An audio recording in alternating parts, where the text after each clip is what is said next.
Hello viewers, welcome to my YouTube channel. आज लेकर आया हूँ आपके लिए एक 3 BHK हाउस प्लान जो कि आपका टोटल 1500 स्क्वायर फीट में है, जिसकी जो प्लॉट डायमेंशन है वो 30 फीट बाई 50 फीट है। इस वीडियो में मैं आपको 2D प्लान और 3D प्लान दोनों दिखाने वाला हूँ।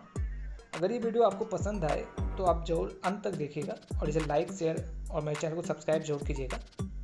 अगर आपको इस प्लान के रिगार्डिंग कुछ क्वेरीज हो तो कमेंट कीजिएगा। मैं आपको आपकी जो भी क्वेरीज हैं या आपको ये प्लान चाहिए हो, अगर आपको रिक्वायरमेंट हो तो आप मुझे अपना मेल आईडी कमेंट कीजिएगा, तो मैं उस पर आपको ये शेयर कर दूँगा। तो चलिए देखते हैं। दोस्तों, आपको जैसा यहाँ दिख रहा है कि मैंने एक 2D प्लान यहाँ पर लगा रखा है। एक्चुअली ये दोनों सेम प्लान है और ये आपका ग्राउंड फ्लोर का प्लान है।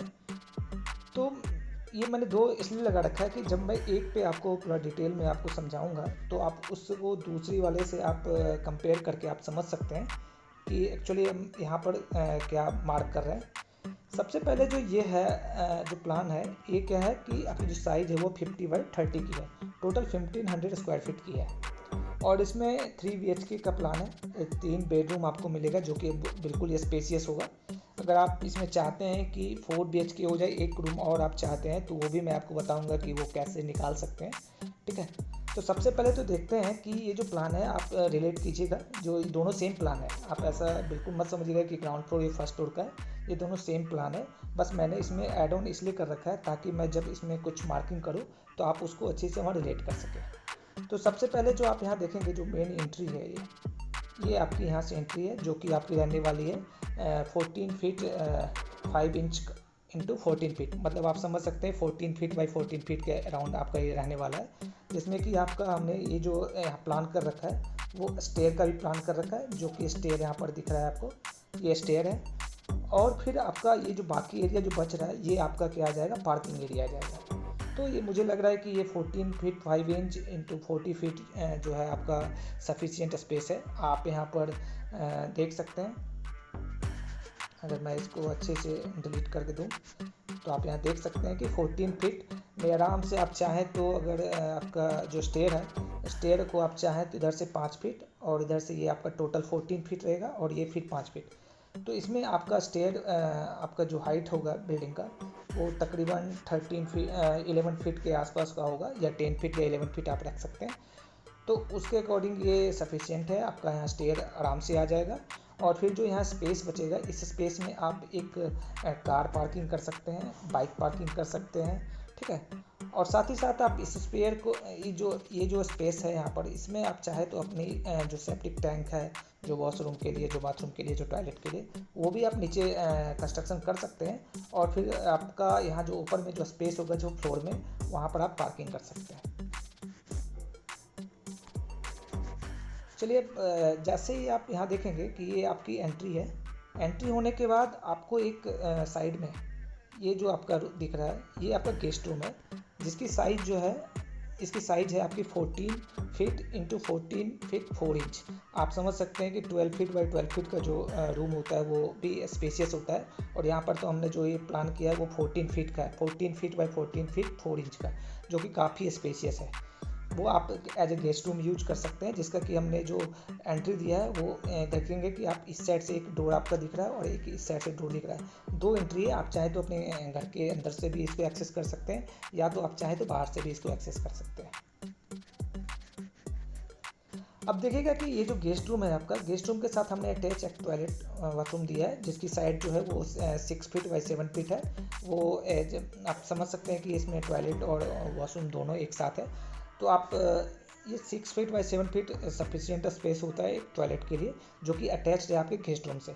अगर आपके यहाँ कोई गेस्ट आते हैं तो गेस्ट आने के बाद वो क्या होगा, यहाँ पर स्टे करेंगे। स्टे करने के साथ ही उनको वॉशरूम यूज करने का भी यहीं पर स्पेस है और ये आराम से यहीं वॉशरूम यूज कर सकते हैं। ये आपके पीछे जाकर या अलग कोई अंदर जाने की उनकी रिक्वायरमेंट नहीं होगी, वो बाहर से ही एक्सेस कर सकते हैं, जो कि उनके कमरे में अटैच्ड है, जो कि आपकी प्राइवेसी को भी मेंटेन करेगा। अब चलते हैं कि ये जो स्पेस आपको दिख रहा है यहाँ पर, ये आपका लिविंग एरिया है, जो कि ये स्पेस लिविंग एरिया है, जो कि आपका साइज रहने वाला है 18 फीट 7 इंच का और 13 फीट 4 इंच इसकी विड्थ रहने वाली है। तो ये काफ़ी अच्छा स्पेस है, एज ए हॉल आप यूज कर सकते हैं, as a dining room use कर सकते हैं, लिविंग एरिया है। यहाँ पर आप देखिए, अगर इस साइड में आप देखें तो ये प्लान कर सकते हैं, आपकी टेलीविज़न जो है वो इस साइड रख सकते हैं, आप सोफ़ा यहाँ लगा सकते हैं, जो कि मैं आपको 3D प्लान में दिखाने वाला हूँ। ठीक है, अभी मैं बिल्कुल 2D प्लान में आपको डायमेंशन के बारे में बिल्कुल बता रहा हूँ कि इसका जो डायमेंशन है वो 18 feet 7 inch by 13 feet 4 inch का रहने वाला है, जो कि काफ़ी स्पेसियस है। अब चलेंगे, जो यहाँ पर आपको दिख रखा है जो 10 फीट 7 इंच और 8 फीट 4 इंच का है, ये डाइनिंग एरिया है आपका। यहाँ पर आप चाहें तो एक डाइनिंग टेबल लगाकर अराउंड में आप चेयर लगा सकते हैं, जो कि काफ़ी अच्छा स्पेस है डाइनिंग टेबल के अकॉर्डिंग। डाइनिंग टेबल के जस्ट पास में ही आपको यहाँ किचन दिख रहा है, जो कि 10 फीट 2 इंच का है और 8 फीट 7 इंच इसकी विड्थ है। ये भी काफ़ी स्पेसियस है, और यहाँ पर आप अच्छे से अगर चाहें तो स्लैब और आपका जो भी किचन की रिक्वायरमेंट है, मॉड्यूलर किचन आप यहाँ प्रिपेयर करवा सकते हैं। अब देखेंगे कि आप यहाँ जो 8 फीट 7, ये जो बीच में आपको ये एरिया दिख रहा है, ये आपका पैसेज एरिया है, जो कि तकरीबन 3 फीट 6 इंच या 4 फीट का आप रख सकते हैं, जो कि आपका बेसिकली वो इसलिए दिया गया है ताकि आप इस बेडरूम और इस बेडरूम दोनों को एक्सेस कर सकें। यहाँ पर हमने वो एक डोर दे रखा है, जो कि 3 फीट 6 इंच का, आप चाहें तो वो सफिशियंट है, 3 फीट 6 इंच आप ये रख सकते हैं। और ये भी एक देखिए, यहाँ भी डोर है, जो अगर इस कमरे में जिनको जाना है वो इस डोर को एक्सेस करके जा सकते हैं। अगर आपको इधर जाना है तो आप इस डोर को एक्सेस कर सकते हैं। अब मैं ये जो आपकी पहला जो रूम है यहाँ पर जो आपको दिख रहा है, ये गेस्ट रूम, ये पहला रूम है आपका। और ये जो आपका है वो दूसरा रूम है, ये बेडरूम आप कह सकते हैं, जो जिसकी साइज होने वाली है 15 फीट 7 इंच और विड्थ होने वाली है 14 फीट 4 इंच का। ये आप समझ सकते हैं कि 15 फीट 7 इंच काफ़ी ज़्यादा बड़ा बेडरूम है। आप इसमें चाहें तो आप बेड लगाने के बाद आपकी जो आप चाहें तो टेलीविज़न भी लगा सकते हैं, सोफ़ा लगा सकते हैं, रीडिंग के लिए आप कुछ अपना सेल्फ लगा सकते हैं, रीडिंग कर सकते हैं, इसके लिए भी काफ़ी अच्छा स्पेस है। और जो एक और बेडरूम आपका है, वो जो है वो आपका है, उसकी जो विड्थ है वो 12 फीट है और उसकी लेंथ जो है वो 14 फीट 5 इंच का है। ये भी काफ़ी अच्छा बेडरूम है, जो अभी 1500 स्क्वायर फीट में अक्सर क्या होता है, लोग इसमें रूम की रिक्वायरमेंट उनकी ज़्यादा हो जाती है, क्योंकि 1500 स्क्वायर फीट में लोग सोचते हैं कि 4 रूम हो जाए, 5 रूम हो जाए, ऐसा हो जाए। बट हमने स्पेस को ध्यान रखते हुए, जिसमें कि आपकी जो लाइफ स्टाइल है वो थोड़ा सा लग्जरियस फील हो, थोड़ा सा स्पेस हो, जिसमें आपको ऐसा कंजेशन फील ना हो, उसके लिए हम लोगों ने बस ओनली 3 बेडरूम का हम लोगों ने प्लान किया है। एक जो गेस्ट रूम है आपका और 2 बेडरूम है, तो आप ये भी एक बेडरूम ही समझ सकते हैं। तो आपको यहाँ पर जो है वो स्पेस अच्छा मिलने वाला है, जिसमें कि आपका वेंटिलेशन अच्छा हो सकता है, आपको कुछ रखने का हो, कुछ आपका सामान हो, या कुछ आपकी जो भी फर्निश्ड आइटम है वो भी आप अगर आराम से इसमें रख सकते हैं।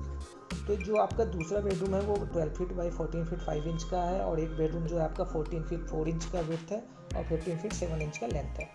अब दोनों के साथ हमने अटैच टॉयलेट दे रखा है, जो कि आपका 5 फीट का विड्थ होगा और 6 फीट 11 इंच तकरीबन 7 फीट का आपका लेंथ होगा। दोनों में आपको अटैच वॉशरूम मिल रहा है, आप देख सकते हैं यहाँ पे। और देखिए, आप यहाँ पर जो एक आपका ये जो एरिया लिविंग एरिया दिख रहा है, आप अगर यहाँ पर पूजा रूम बनाना चाहते हैं तो आप पूजा रूम भी इसमें कंस्ट्रक्ट कर सकते हैं। जैसा कि आपका ये जो ओपन एरिया दिख रहा है, आप अगर यहाँ पर सोफ़ा लगाने के बाद आप चाहें तो इस कॉर्नर पे, इस एरिया में आप छोटा सा एक पूजा रूम बना सकते हैं, जो कि ओपन हो। आशा करता हूँ कि ये 2D प्लान मैं आपको एलेबरेट कर पाया हूँ। तो चलिए अब इसका 3D व्यू देखते हैं, जो कि आपको अच्छे से, थोड़ा जो मैंने आपको अभी ब्रीफ किया है वो आप 3D व्यू में अच्छे से विजुलाइज कर पाएँ। अब देखिए, मैंने आपको यहाँ पर जो दिखा रखा है, ये फ्लोर की दिखा रखा है कि यहाँ पर जो फ्लोर आपका आएगा, अगर आप टाइल्स लगाते हैं या फिर मार्बल लगाते हैं या फिर जो भी आप यहाँ पर लगाने वाले हैं फ्लोरिंग में, आपको इतना अच्छा से दिखेगा। आप देख सकते हैं जो आपका शेडेड एरिया है वो आपका बिल्कुल अंडर का एरिया है। ये देखिए पार्किंग एरिया है, ये आपका स्टेयर है, और ये आपका गेस्ट रूम है, और ये आपका लिविंग एरिया है, और ये डाइनिंग एरिया है, ये टॉयलेट अटैच्ड है इसके साथ। ये आपका किचन है, आप यहाँ देख सकते हैं कि ये जो है आपका स्लैब है, किचन स्लैब है, और ये आपका ओपन स्पेस है। आप यहाँ पर आराम से फ्रिज वगैरह रख सकते हैं, रेफ्रिजरेटर रख सकते हैं। और ये आपका दूसरा बेडरूम है, और ये आपका एक बेडरूम यहाँ पर है। आपके विंडो का जो पोजीशन आप देख सकते हैं, ये विंडो का पोजीशन है, यहाँ विंडो का पोजीशन है, यहाँ भी विंडो का पोजीशन है, और यहाँ भी विंडो का पोजीशन है। और आप देखेंगे डाइनिंग एरिया में भी यहाँ पर आप विंडो दे सकते हैं, जैसे कि वेंटिलेशन आपका अच्छे से प्रॉपर क्रॉस वेंटिलेशन हो सके, जैसे कि कोई एयर इधर से फ्लो हो सके, कोई एयर इधर से फ्लो हो सके। चलिए इसके दूसरा जो हम लोगों ने 3D मॉडल इसमें अटैच कर रखा है उसको मैं शो करता हूँ। अब देखिए आप इसमें आप क्लियर विजुलाइज कर पाएंगे कि ये स्पेस जो है आप यहाँ देख रहे होंगे कि ये आपका जो है स्टेयर और ये एरिया जो है आपका वो क्या है, पार्किंग एरिया। आप यहाँ पर कार लगा सकते हैं, बाइक को लगा सकते हैं, काफ़ी अच्छा स्पेस है और आपको यहाँ पर कोई इशू नहीं आने वाला है।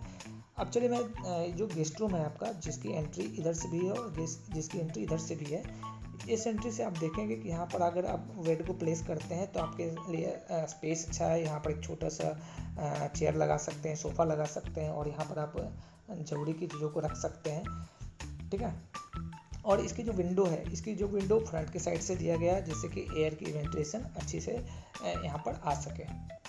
और इसके साथ जो अटैच बाथरूम है वो आप यहाँ देख सकते हैं। आप इसकी जो ओपनिंग है, जो वॉशरूम की ओपनिंग है, आप चाहें तो वॉशरूम की ओपनिंग आप इधर से जाने के बाद इसमें डाल सकते हैं, या फिर आप यहीं पर वॉशरूम की ओपनिंग डाल सकते हैं, इसको क्लोज कर सकते हैं। तो ये यहाँ से जो भी इस गेस्ट रूम से जाना वॉशरूम जाना चाहेंगे वो यहाँ से एक्सेस कर सकते हैं, नहीं तो आप यहाँ से भी कर सकते हैं। वो आप पे डिपेंड करता है कि आपको क्या पसंद आ रहा है। जब आप पार्किंग से होते हुए जब आप अंदर आएंगे तो ये आपको बड़ा सा लिविंग एरिया स्पेस दिख रहा है। यहाँ पर लिविंग एरिया स्पेस है, यहाँ पर आप सोफ़ा लगा सकते हैं। यहाँ पर आप सोफ़ा लगाने के बाद यहाँ टीवी लगा सकते हैं, या आप चाहे तो यहाँ पर खिड़की का एक एक्सेस दे सकते हैं ताकि एयर आ सके। आपकी अगर रिक्वायरमेंट हो, क्योंकि ये स्पेस यहाँ बड़ा है, तो आप चाहो तो इसको यूटिलाइज भी कर सकते हो। यहाँ से छोटा सा एक पूजा एरिया भी बना सकते हैं, पूजा रूम भी बना सकते हैं। और फिर आपको देखिए यहाँ दिख रहा है, जो आपको यहाँ पर मैंने 3D में दिखाने की कोशिश की है। यहाँ पर आपको दिख रहा है कि एक हमने डाइनिंग टेबल भी लगा रखा है, जो कि आपको क्लियरली विजिबल है। और ये अच्छा स्पेस आपको दिख रहा है वो किचन के पास होने से। और साथ में इधर आप वेंटिलेशन के लिए खिड़की का एक्सेस दे सकते हैं, वो आपके लिए बिल्कुल ही सही रहने वाला है। अब तो जो अभी मैंने इसमें जो आपको दिखाया है, वो जो यहाँ पर पहले वाले ड्राइंग में जो 2D प्लान में मैंने यहाँ पर किचन दिखाया था। अभी थोड़ी देर पहले आपसे बात हुई थी, आपको बताया था कि आप चाहें तो इसको 4 रूम का भी बना सकते हैं, 3 रूम का भी बना सकते हैं। अगर आप यहाँ पर देखें तो ये किचन एरिया है, लेकिन यहाँ पर जो हमने आपको यहाँ दिखा रखा है वो दिखा रखा है कि आप चाहें तो इसको क्या कर सकते हैं, एक रूम बना सकते हैं। एक रूम बना सकते हैं, बेडरूम बना सकते हैं छोटा सा, छोटे बच्चों के लिए, ठीक है। और इस एरिया को आप चाहें तो बना सकते हैं किचन, और यहाँ पर आप चाहें तो इसको बना सकते हैं डाइनिंग रूम और या लिविंग एरिया, ठीक है। और ये आपका एक बेडरूम यहाँ पर है, जिसके साथ ये अटैच बाथरूम यहाँ पर है। एक दूसरा बेडरूम आपका यहाँ पर है और इसके साथ ये अटैच बाथरूम यहाँ पर है। चलिए नेक्स्ट 3D प्लान में आपको दिखाते हैं। अब अगर आप नेक्स्ट 3D प्लान में आप देखेंगे तो यहाँ पर क्लियरली शो हो रहा है कि एक तो गेस्ट रूम आपका एरिया यहाँ पर है, गेस्ट रूम एरिया है, ये पार्किंग एरिया है, और यहाँ पर क्या है आपका स्टेयर है, और यहाँ पर एक मेन गेट दिया गया है जिससे कि आप अंदर आएंगे। ये आपका लिविंग एरिया है, सिटिंग एरिया है, लिविंग एरिया है, ठीक है। ये आपका बेडरूम है, जिसका कि विंडो आप यहाँ पे दे सकते हैं, विंडो यहाँ पे दिया गया है, एक डोर यहाँ पर दिया गया है, ठीक है। और यहाँ पर आप सामने देख सकते हैं कि ये आपका डाइनिंग एरिया है। डाइनिंग एरिया, या आप चाहें तो इसमें एक किचन बना सकते हैं, और ये आपका फिर से एक बेडरूम है और एक आपका ये बेडरूम है। तो ये जो आपको मैंने दिखाया है 4 बेडरूम के प्लान का 3D ड्राइंग दिखाया है, ठीक है। मैं आपको 3 बेडरूम प्लान का भी दिखाने वाला हूँ। आप अगर चलेंगे यहाँ देखेंगे तो यहाँ आपको 3 बेडरूम के प्लान का मैंने दिखा रखा है। एक तो जैसे कि आप यहाँ देख रहे हैं कि ये आपका क्या हो जाएगा, पार्किंग एरिया हो जाएगा, और फिर आपका ये गेस्ट रूम हो जाएगा। गेस्ट रूम के बाद ये अटैच टॉयलेट है। फिर आप यहाँ से एंट्री करेंगे और यहाँ आपको क्या है, सीटिंग एरिया या लिविंग एरिया बना सकते हैं, एक छोटा यहाँ जगह भी बना सकते हैं। और ये सामने आप देखेंगे तो ये आपका डाइनिंग एरिया है, और इसके सामने आपका किचन एरिया है। आप चाहें तो इसका एक्सेस जो है आप चाहें तो यहाँ से भी दे सकते हैं, चाहे आप यहाँ से दे सकते हैं, जैसा आपका सूटेबल लगे। और एक आपका बेडरूम ये है, और एक बेडरूम आपका ये है, इसके साथ ये अटैच बाथरूम ये है, और इसके साथ ये अटैच टॉयलेट ये है, ठीक है। तो ये आपका बेसिकली क्या है, ये आपका है 3 BHK प्लान, ये आपका 3 BHK प्लान है। इससे पहले जो मैंने आपको दिखाया था ये 4 BHK प्लान था। इसमें एक छोटा सा जो बेसिकली हम लोगों ने किचन के लिए रखा था उसको हम लोग स्पेयर कर सकते हैं, एक छोटा कमरा बना सकते हैं उसको बच्चों के लिए। और एक जो हमने जो डाइनिंग एरिया के लिए रखा था उसको हम लोग किचन बना सकते हैं। और जो लिविंग एरिया जो बड़ा सा है उसको हम लोग लिविंग एरिया ना रख के उसको डाइनिंग एरिया भी कर सकते हैं, या उसको हम लोग लिविंग एरिया कम डाइनिंग एरिया दोनों में यूज कर सकते हैं। अब चलिए अगर फर्स्ट फ्लोर की प्लान करें, फर्स्ट फ्लोर का मैं आपको बताऊं तो जो क्या था कि जो नीचे एरिया था आपका, नीचे जो एरिया था जो पार्किंग एरिया था, अभी वहाँ पर जो स्टेयर था, अभी क्या होगा कि आप स्टेयर से ऊपर आएंगे और ये एरिया आपका ओपन टेरेस एरिया है। ये आपका एरिया ओपन टेरेस एरिया होगा। यहीं से आप क्या होगा गेस्ट रूम में जा सकते हैं और फिर इसके अंदर आने के बाद फिर से आपका ये लिविंग एरिया बन जाएगा। लिविंग एरिया ये अटैच टॉयलेट बाथरूम हो जाएगा आपका। ये आपका डाइनिंग एरिया है और फिर यहाँ से फिर ये दूसरे बेडरूम में जा सकते हैं। ये आपका किचन एरिया है और ये आपका बेडरूम एरिया है। अगर आप इसमें से 4 BHK के लिए प्लान करेंगे तो 4 BHK प्लान करने के लिए जो आपका किचन एरिया है इसको बेसिकली आपको क्या करना पड़ेगा, इसको रूम में कन्वर्ट करना पड़ेगा। और ये जो आपका डाइनिंग एरिया है उसको आप किचन कर सकते हैं। और ये जो आपका लिविंग एरिया है इसमें आप क्या कर सकते हैं कि डाइनिंग एरिया और प्लस लिविंग एरिया दोनों को एक साथ कर सकते हैं। अभी आप देखेंगे कि इस बेडरूम के साथ ये वॉशरूम अटैच है, इस बेडरूम के साथ ये वॉशरूम अटैच है। तो आपका अगर देखा जाए तो 3 BHK मतलब अगर 3 BHK लेते हैं तो हर एक कमरे के साथ क्या है कि एक वॉशरूम अटैच है आपका, एक टॉयलेट अटैच है। लेकिन अगर मान लीजिए 4 BHK आप करते हैं तो ये छोटा वाला जो किचन एरिया है वो किचन वाला एरिया जो होगा छोटा सा एक कमरा बनेगा जो बच्चों के लिए यूज़ कर सकते हैं। और एक ये आपका डाइनिंग एरिया ये आपका किचन बन जाएगा। और यहाँ पर आप एक डाइनिंग टेबल बिठा सकते हैं, लगा सकते हैं जो कि आपका डाइनिंग एरिया। यहाँ साइड में आप एक पूजा घर भी बना सकते हैं। आशा करता हूँ कि ये वीडियो आपको पसंद आया होगा। अगर इस प्लान या इस जो मैंने आपको अभी शो किया, अगर इसके रिगार्डिंग कुछ क्वेरीज है तो आप इस वीडियो के नीचे कमेंट कीजिए। अगर आपको ये प्लान चाहिए हो कि अगर आपको इसको फॉलो करके घर बनाना है तो आप मुझे कमेंट कीजिएगा। मैं आपको मेल पे या आप जैसा चाहें मैं उस पर आपको फॉरवर्ड करूँगा और आप इसको फॉलो कर सकते हैं। अगर ये पसंद आया होगा तो मेरे वीडियो को लाइक कीजिए, मेरे चैनल को सब्सक्राइब कीजिए। धन्यवाद।